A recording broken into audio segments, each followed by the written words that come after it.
नाबार्ड से वित्त पोषित योजनाओं की प्रगति की समीक्षा सीएस निरंजन आर्य की अध्यक्षता में सचिवालय में हो रही है। यह बैठक इस वक्त चल रही है। नाबार्ड चेयरमैन GR चिंतला बैठक में मौजूद रहे। ACS सुधांशु पंत, PSF अखिल अरोड़ा, प्रमुख सचिव अपर्णा अरोड़ा सहित कई अधिकारी इस बैठक में मौजूद रहे। बैठक में 26,000 करोड़ जारी किए गए। 53,065 प्रस्तावों पर 21,000 करोड़ रुपए खर्च होंगे। सबसे बड़ी राशि ग्रामीण सड़क और पेयजल के लिए खर्च किए जाएंगे।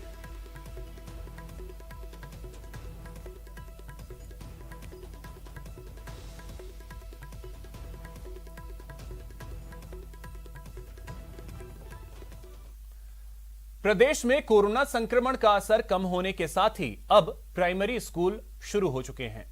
सरकार के आदेश के बाद सोमवार यानी आज से कक्षा 1 से 5वीं तक के स्टूडेंट्स को ऑड इवन फॉर्मूले पर प्रवेश दिया गया। इस दौरान स्टूडेंट्स को सोशल डिस्टेंसिंग के साथ क्लास में बिठाया गया। इससे पहले स्टूडेंट्स का टेम्परेचर चेक किया गया, जिसके बाद उन्हें स्कूल में प्रवेश दिया गया।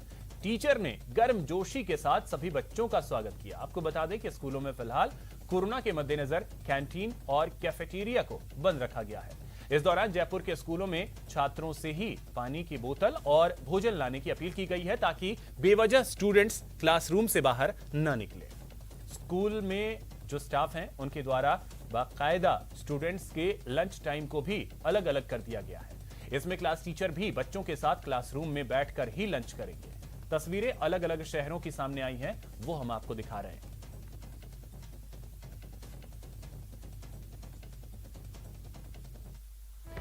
एक बड़ी खबर इस वक्त की आपको बता दें, रीट एग्जाम से जुड़ी ये बड़ी खबर है। अलवर के सेंटर पर दोबारा परीक्षा कराई जाएगी। अधिकारियों को इसके लिए निर्देश दे दिए गए हैं। इस सेंटर पर पेपर लेट से पहुंचा था। ट्रैफिक जाम होने की वजह से पेपर लेट पहुंचा। लेट होने की वजह से अब फिर से परीक्षा कराई जाएगी। महेश हमारे सहयोगी अधिक जानकारी के साथ जुड़ गए। महेश, क्या जानकारी है? दोबारा परीक्षा कराई जाएगी सेंटर पे? जी बिल्कुल अभिषेक, बताना चाहूंगा जिस तरह से शिक्षा मंत्री गोविंद सिंह डोटासरा जो भी इस समय हमारे मीडिया से बातचीत कर रहे हैं, उन्होंने साफ किया है कि कल जिस तरह से रीट परीक्षा जो रही थी, जिसमें कि अलवर के बहरोड से एक केंद्र पर 600 अभ्यर्थियों की परीक्षा थी, उसमें प्रश्न पत्र देरी से पहुंचने के कारण वहां पर अभ्यर्थियों की जो परीक्षा थी वो नहीं हो सकी थी। हालांकि तमाम जो अभ्यर्थी थे उनको ये कहा गया था कि वे चाहे तो उन्हें अतिरिक्त समय दिया जा सकता है।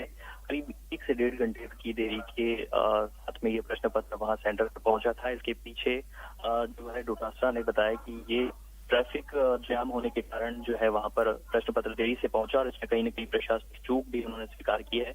लेकिन उसके बाद में कहना है कि जो छात्रों को राहत देने के लिए सरकार की ओर से ये परीक्षा दोबारा कराने का निर्णय बोर्ड के स्तर पर भी लिया जा चुका है और शिक्षा मंत्री ने भी इसे कंफर्म किया है।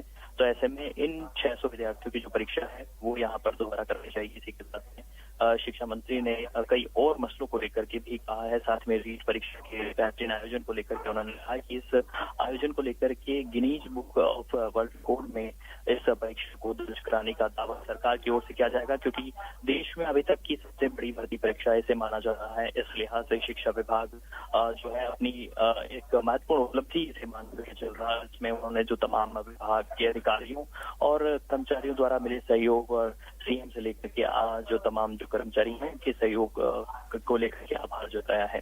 जी बिल्कुल महेश, लेकिन एक बात ये भी है कि अगर प्रश्न पत्र देर से पहुंचा है तो इसमें व्यवस्थाओं पर कुछ तो सवाल जरूर उठेंगे, क्योंकि ट्रैफिक जाम अगर कहा जा रहा है कि ट्रैफिक जाम की वजह से पेपर लेट पहुंचा है, ये तो कहीं से भी गले के नीचे नहीं उतरेगा। देखिए, इसके पीछे जो भी कारण है उसका पता लगाने के लिए तो जांच कमेटी गठित की जाएगी। ये बात खुद शिक्षा मंत्री ने भी स्वीकार की है। लेकिन उनका कहना है कि जो कारण उन्हें बताए गए हैं सरकार को और प्रशासन की तरफ से, वो कारण ये बताया गया है कि हाईवे पर ट्रैफिक जाम होने के कारण अलवर में जो ये सेंटर है बहरोड का, वहां पर प्रश्न पत्र देरी से पहुंचा था और इसमें लेट होने के कारण जो ये परीक्षा है वहां पर वो अभ्यर्थियों ने बहिष्कार कर दिया था और वे सेंटर से बाहर चले आए। वहां पर हंगामा हुआ। इस लिहाज से जो तमाम जो 600 अभ्यर्थी सेंटर के हैं उनकी परीक्षा, ठीक है महेश, कोई समय सीमा भी दी गई है कि कब तक परीक्षा करवाई जाएगी? देखिए फिलहाल अभी तक कहना है कि नोडल एजेंसी माध्यमिक शिक्षा बोर्ड अजमेर है, जिसको तय करना है कि यह परीक्षा कब होगी। फिलहाल परीक्षा को लेकर के, परीक्षा की तिथि को लेकर के यहाँ पर कोई घोषणा नहीं की गई है। साथ ही में रीट भर्ती परीक्षा जो रीट परीक्षा उसके परिणाम को लेकर के भी जो ऐलान है वो जल्द किया जाएगा। जी ठीक, चलिए ठीक है महेश, बहुत शुक्रिया आपका तमाम जानकारी के लिए। तो 600 अभ्यर्थी फिर से परीक्षा देंगे रीट की।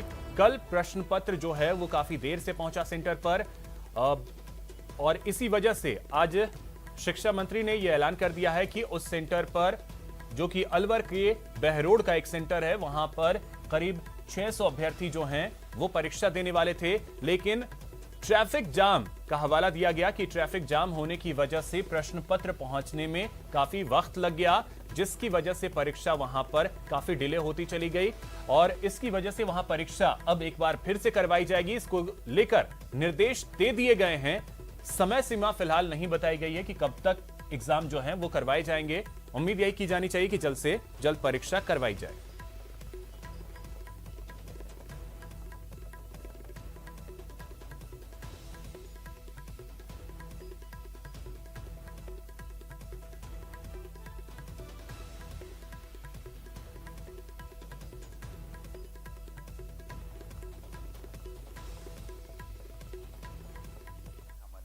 वहाँ के चेयरमैन और सेक्रेटरी से बात की है। वो ये कह रहे हैं कि जो सेंटर पूरा का पूरा रह गया था उसका पेपर हम जल्दी से जल्दी दोबारा बनवा करके एक सेंटर पे या 2 सेंटर पे जैसे भी उनको ठीक लगेगा वो उनकी एग्ज़ाम हम दोबारा लेंगे और दोबारा लेने के बाद में हम लोग रिजल्ट जारी करेंगे। ये जो बात उन्होंने नोडल एजेंसी ने कही है।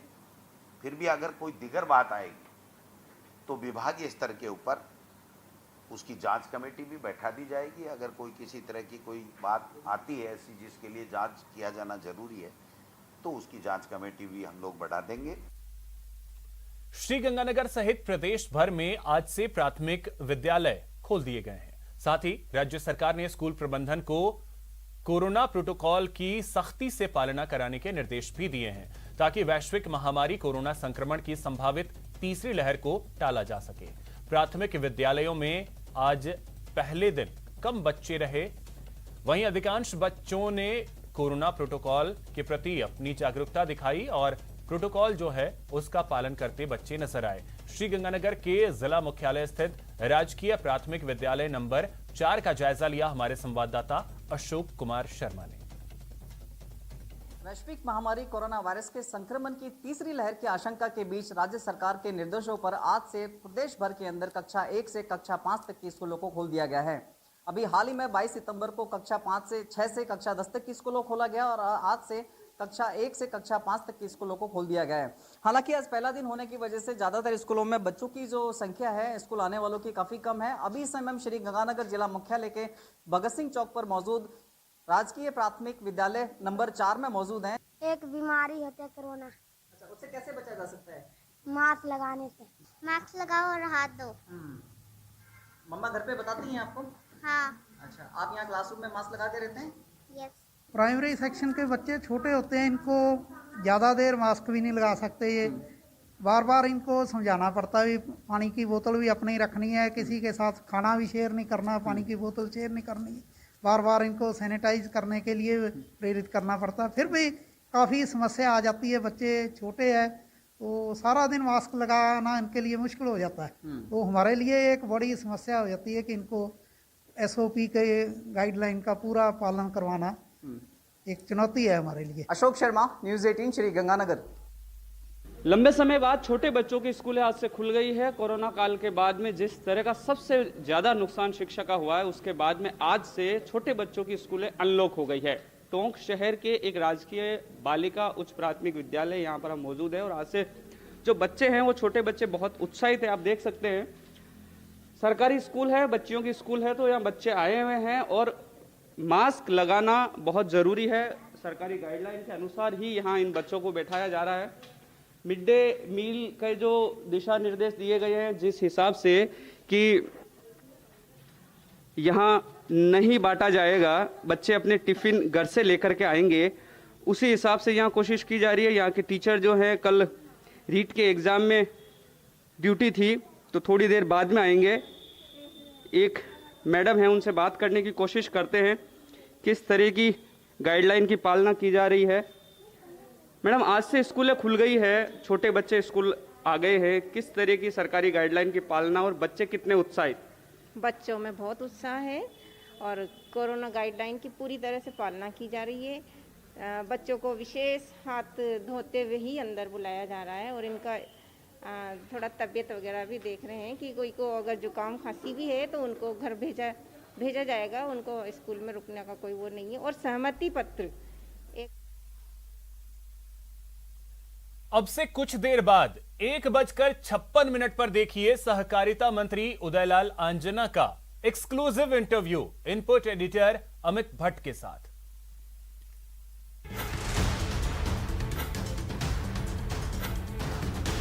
पहली बार सहकारिता की कमान दी गई थी तो विभाग के जरिए क्या किए जाने की सोच उस वक्त रही थी? किसानों के उत्थान के लिए हमें काम करना है और सहकारिता को एक पायदान और आगे बढ़ाना है, क्योंकि अन्य राज्यों से सहकारिता थोड़ा पिछड़ा हुआ है राजस्थान सहकारिता में। विपक्ष के आरोप हैं कि जो ऋण माफी का जो वायदा था वो पूरा नहीं हुआ है। तो जो बैंक हमारे अधीन है उन्हीं की तो हम माफ़ करेंगे, हम भारत सरकार के बैंकों की हम कैसे ऋण माफ़ कर सकते हैं? किसानों को लोन मिलना आसान हो सहकारी समितियां उनसे, उसके लिए आपके विभाग की क्या कार्य योजना है? जो आपने मुद्दा उठाया वो सही था, लोन के लिए भटकना पड़ता था, लेकिन आज की तारीख में ऋण के लिए कहीं भटकने की आवश्यकता नहीं है।